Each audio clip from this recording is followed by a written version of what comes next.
House of Ivy, starring Mr. and Mrs. Ronald Coleman.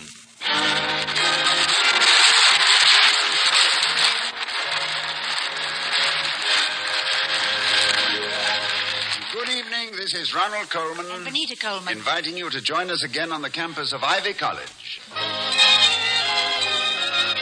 And now, the halls of Ivy.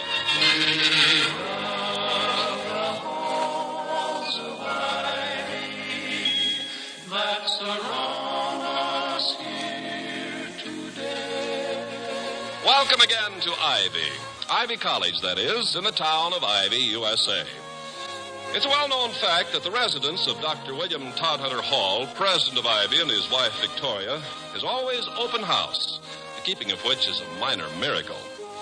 Through circumstances beyond their control, the Halls lost their housekeeper Penny last year, and so now it's with great relief that they have at last found a replacement, the highly recommended and notably efficient Miss Louisa Tate.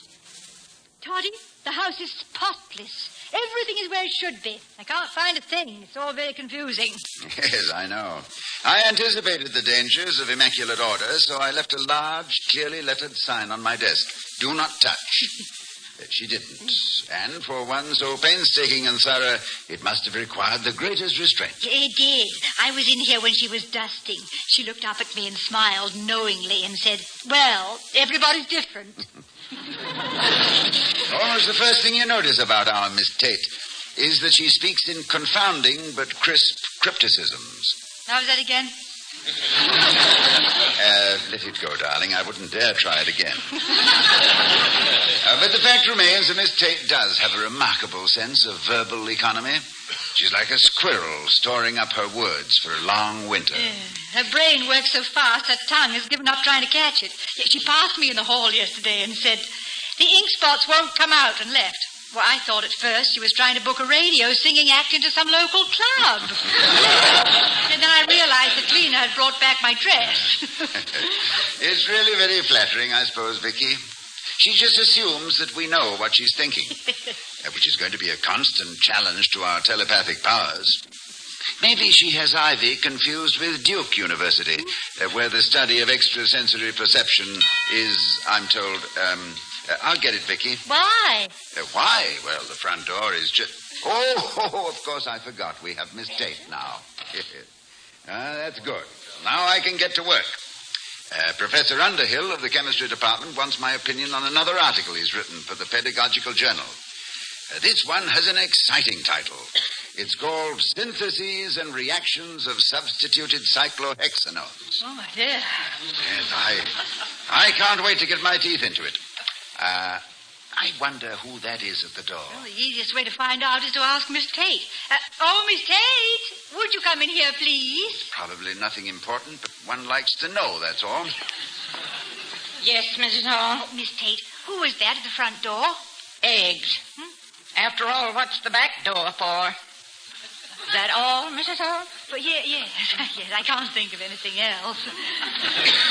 And if you'll excuse me, of course, most people like them tucked in.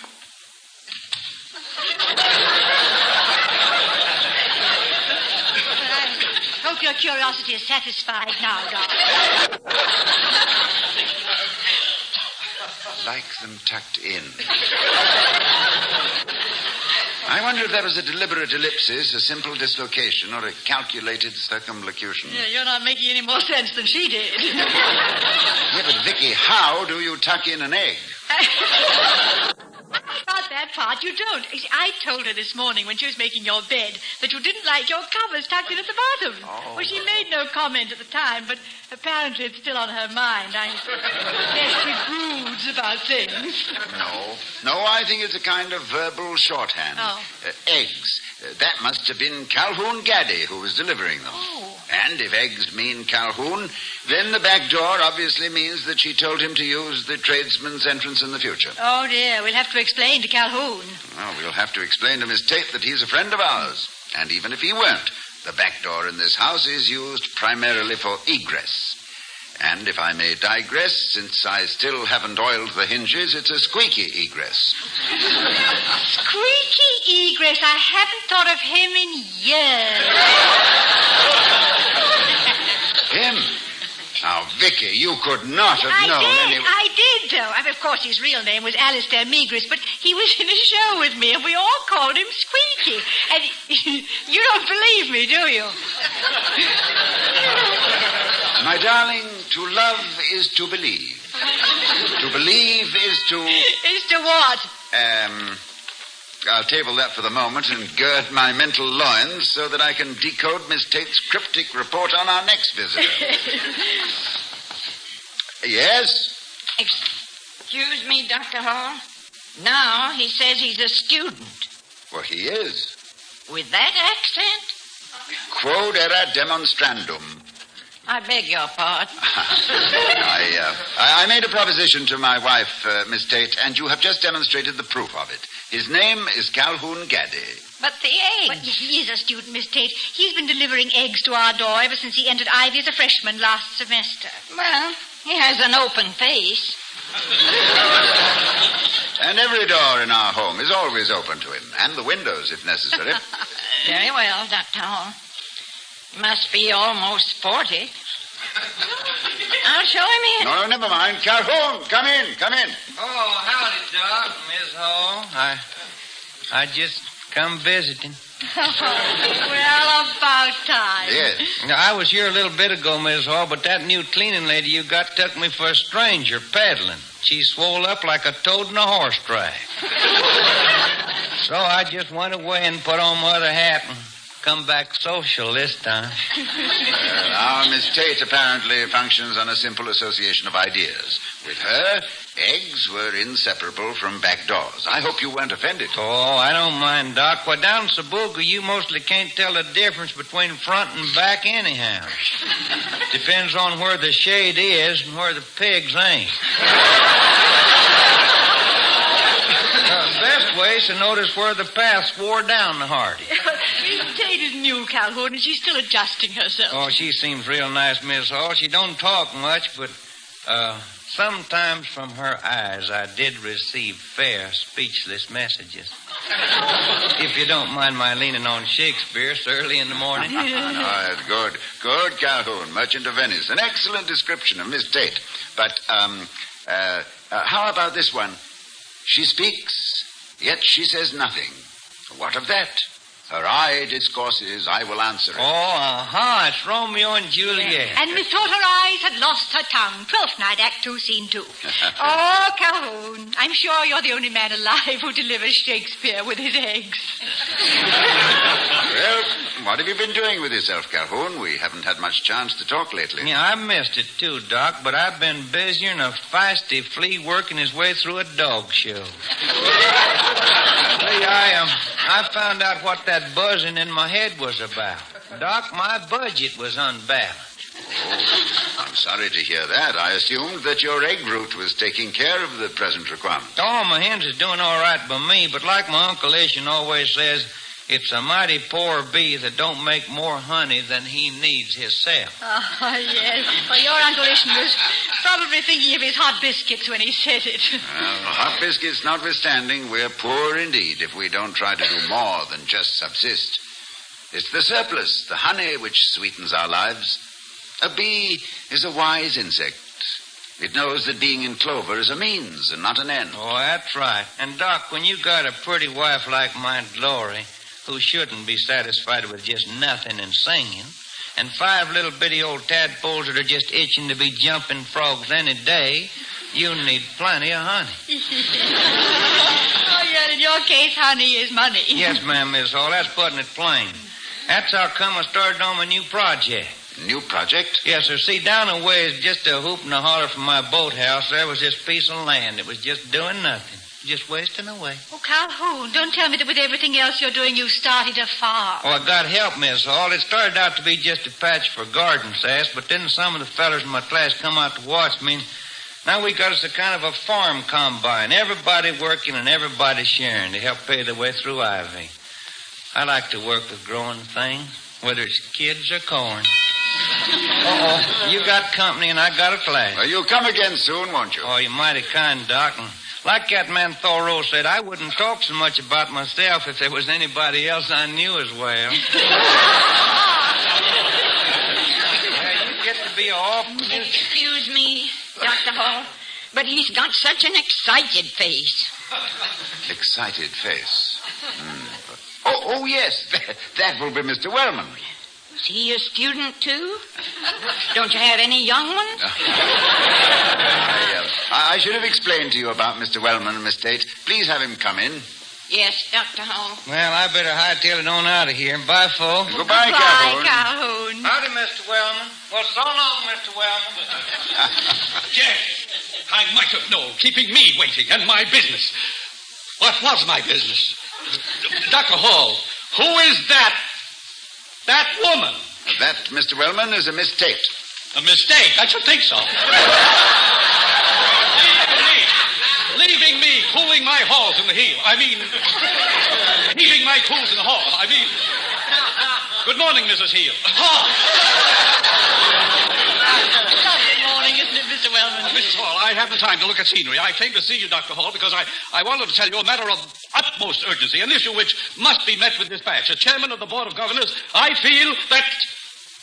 What particular issue, Mr. Wellman, do you feel that... Naturally, what was Gaddy doing here, Dr. Hall? I suppose he came to tell you all about that student back to the farm movement. He's raising potatoes on Ivy property. I warned you about Gaddy. I warned you. Hens and eggs and who knows what next. Probably pigs. Pigs, Dr. Hall. Lower your voice, Mr. Wellman. With the price of bacon these days, we speak of that animal only in hushed and reverent tones. Have you seen any pigsties on Mr. Gaddy's new farming venture, Mr. Wellman? I don't have to. I've seen students in blue jeans. Next thing they'll be taking their shoes off, like peasants, raising grapes and trampling out.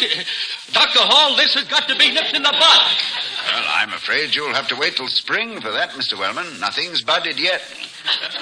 Do I have to remind you that permission for such mutilation of Ivy property would have to be granted by the Board of Governors? No, you don't have to remind me, Mr. Wellman. And now, I know how busy you are. What was it you came to see me about this morning? This morning? This morning. Well, isn't that funny? No, it isn't funny. It couldn't have been important. And after all, seeing Gaddy here, no wonder What was it I came to see you about, Dr. Hall? Oh, I'm afraid I can't help you there, Mr. Wellman. Why not? What's the matter? Weren't you listening? I usually state my business the minute I come in. But, Mr. Wellman... Just don't you forget Gaddy, because I won't. Well, goodbye. Goodbye, Mrs. Hall. Goodbye, Mr. Wellman. Well, what did I come here for? It must have been... No, it wasn't. I don't think a human trait in Mr. Wellman, a lapse of memory. Whatever it was he came for, Calhoun Gaddy has now taken priority over it in his mind. Yeah. And unfortunately, in this matter, Mr. Wellman is right. Calhoun's project is on university property. That may cause complications. Yes, you have to get the approval of the Board of Governors, and I'm afraid that might be difficult. They're conscientious custodians. Yeah. And even if he does get it, he and his friends won't be able to operate their project and make any profit out of it. Not as a private venture. All that energy and enterprise for nothing. Poor Calhoun. No honey and no money. Well, maybe he can help you to soften Mr. Wellman's heart. He's used to working in frozen ground.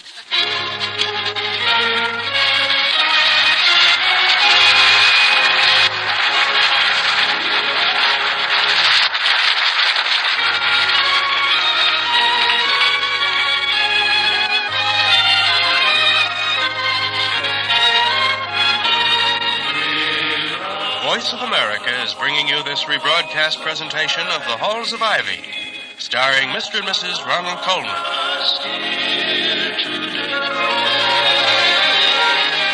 And now to return to Ivy, where Dr. Hall has just come home after making an inspection tour of Calhoun Gaddy's new agricultural development. Oh, it's you, Dr. Hall. You'll find a list of phone calls on your desk. Thank you, Miss Tate. They're all from Mr. Wellman. Oh, there you are, William. Hello, darling. That didn't take too long. He called 4 times, Dr. Hall. He said he remembered, and you would know what he meant by that. Well, I don't, but thank you, Miss Tate. Yes, Dr. Hall. Maybe I'm wrong, but seems to me that if you don't, the blankets will slip off.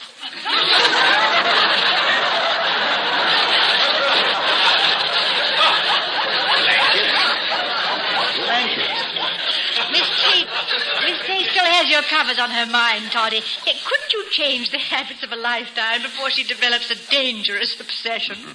One man's monomania is another man's mere preoccupation. What do you call it when it's a woman? If it's a beautiful woman, I call it Victoria. Well, thank you. Now, come on, tell me what you found out. I'm getting giddy wondering about Gaddy.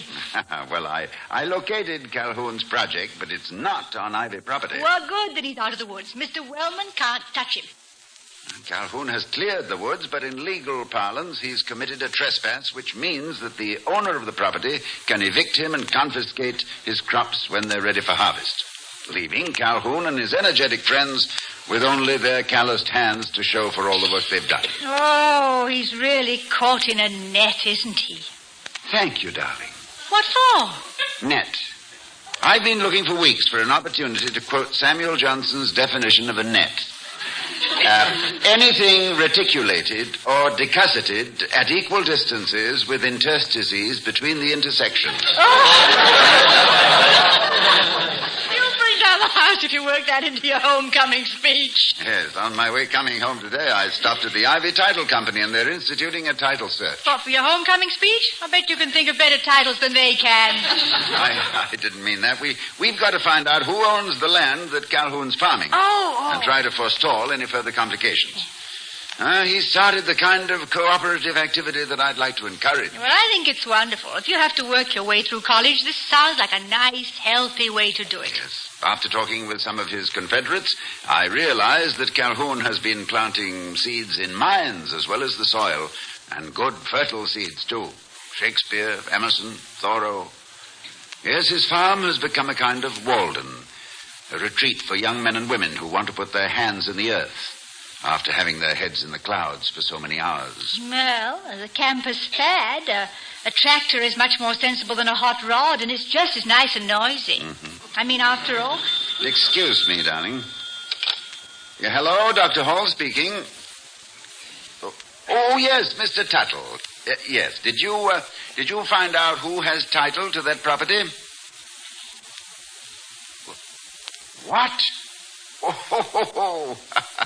Yes, well, thank you very much. Goodbye, Mr. Tuttle.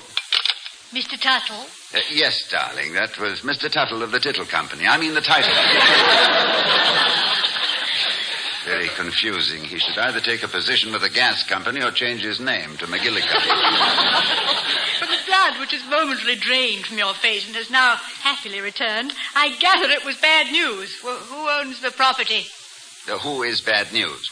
Oh, no, it's not possible. Mr. Wellman? Yes, the impossible Mr. Wellman. Vicky, all we can do for Calhoun now is cushion the shock.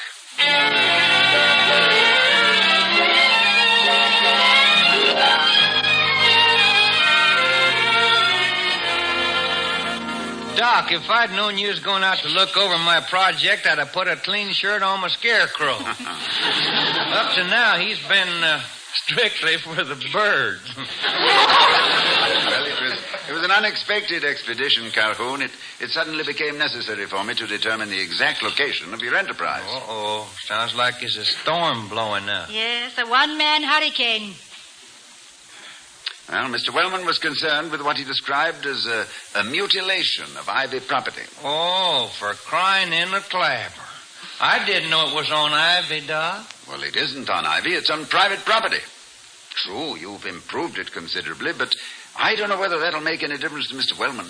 However, I've asked him to come here this afternoon in the hope that we can solve this problem amiably. Well, I never noticed anything amiable about him, Doc. He's got a disposition that curdle milk.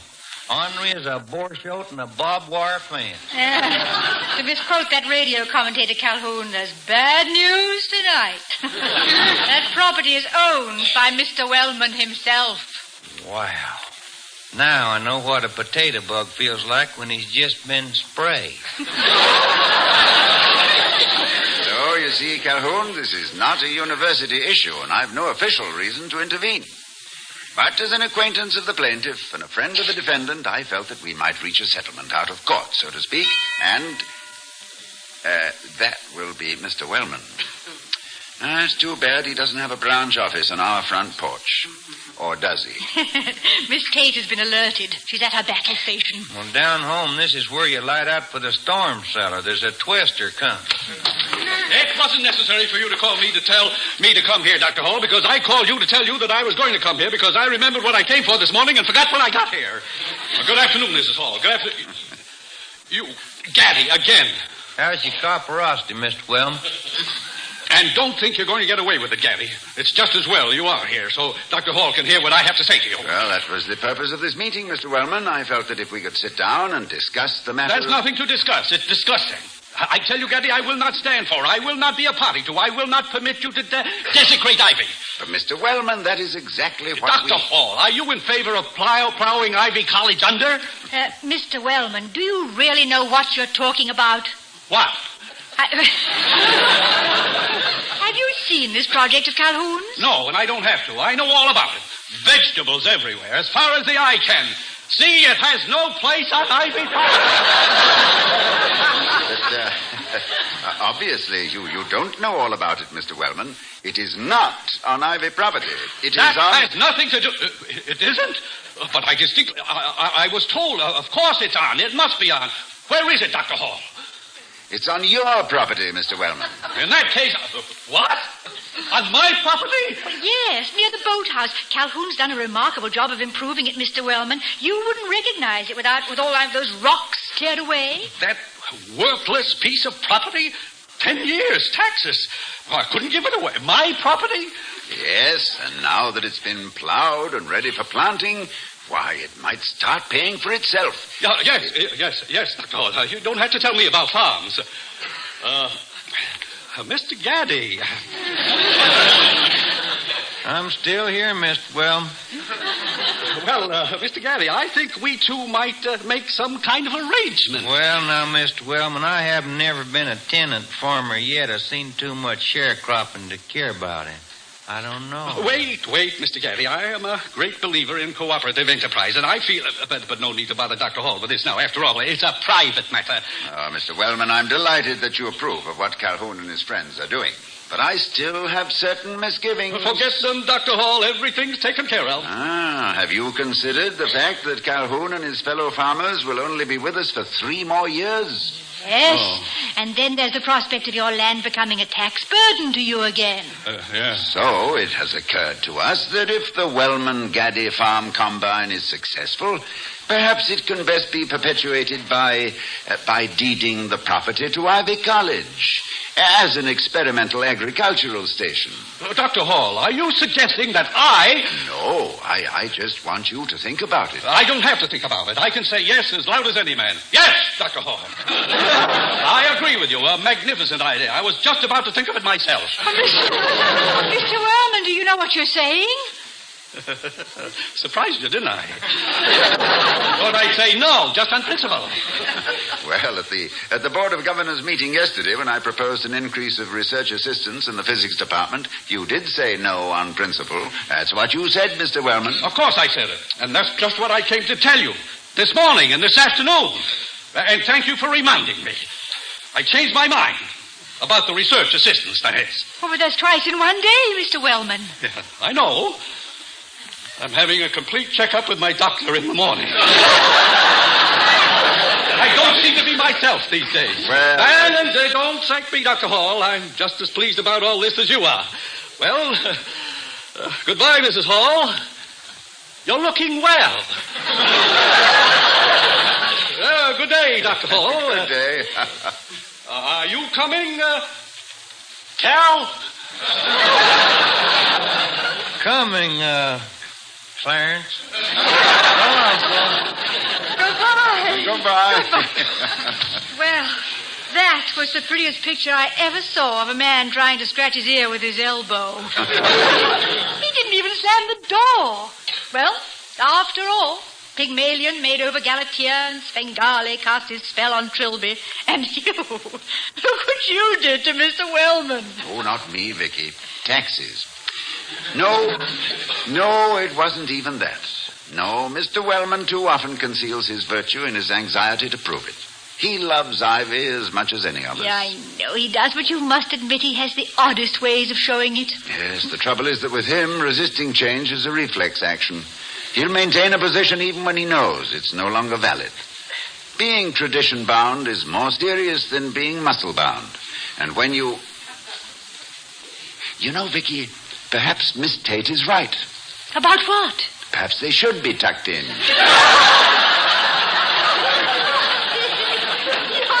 Throwing in the sponge. Well, it's not defeat to admit you're wrong. Why, Vicky, if Mr. Wellman can haul down his flag, the least I can do is to tuck in my covers.